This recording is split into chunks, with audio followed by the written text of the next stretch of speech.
merupakan salah satu negara kecil yang namanya menjadi populer setelah menyinggung Indonesia berkenaan dengan Papua dalam sidang Perserikatan Bangsa-Bangsa pada tahun 2020 silam.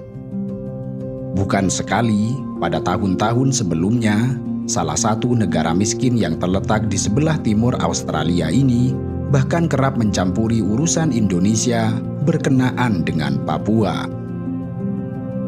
Republik Vanuatu merupakan negara kepulauan yang Madam President, I'm taking the floor to exercise Indonesia's right of reply to the statement made by Vanuatu.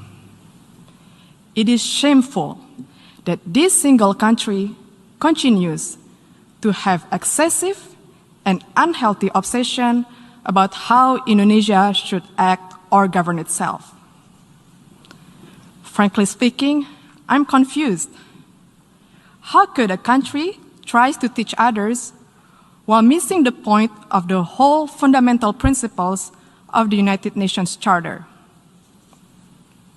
Let me tell them the following. To do what is right is to respect the principles of non-interference in the domestic affairs of other countries. And to do what is right, it is to respect the sovereignty and territorial integrity of other countries. So until you have done so, please keep the sermon to yourself. Madam President, the President of Indonesia stated a few days ago in this great hall of nations, and I quote, "We must promote a win-win approach in building relations among states that is mutually beneficial," unquote. Indeed, such a call was echoed by world leaders throughout this prominent week. But this ignorant country chooses the contrary.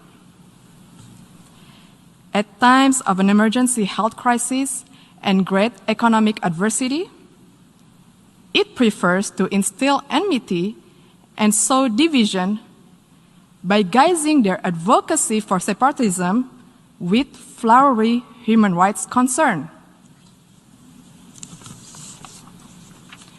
Indonesia, comprising of more than hundreds of ethnic groups, a diverse and multicultural nation with thousands of tribes and hundreds of local languages, spreading across more than 17,400 islands, is committed to human rights. We value diversity, we respect tolerance, and everybody has the same right in this third largest democratic country in the world. We have also promoted and protected human rights where each individual has the same rights under the law.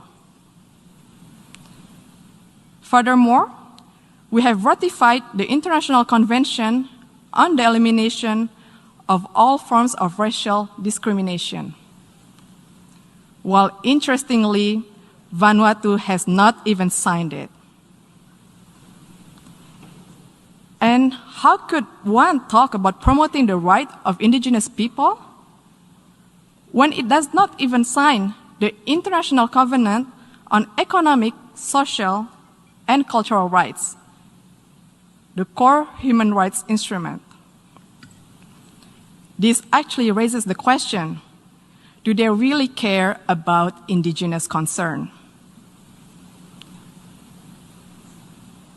More importantly, Vanuatu has not signed and ratified the Convention Against Torture and Other Cruel, Inhuman, or Degrading Treatment or Punishment. We call on the government of Vanuatu to please fulfill your human rights responsibility to your people and to the world. Madam President, the accusation of human rights is typical. a tall tale that they sell and stage over the years in the hall. Let me tell them, you are no representation of the people of Papua. And stop fantasizing of being one. Papuans are Indonesians. All of us play an important role in the development of Indonesia, including on the island of Papua. Madam President, the principles of the UN Charter, which Vanuatu clearly does not seem to understand, stipulates the respect for sovereignty and territorial integrity. Indonesia will defend itself against any continuing advocacy of separatism conveyed under the guise of artificial human rights concern.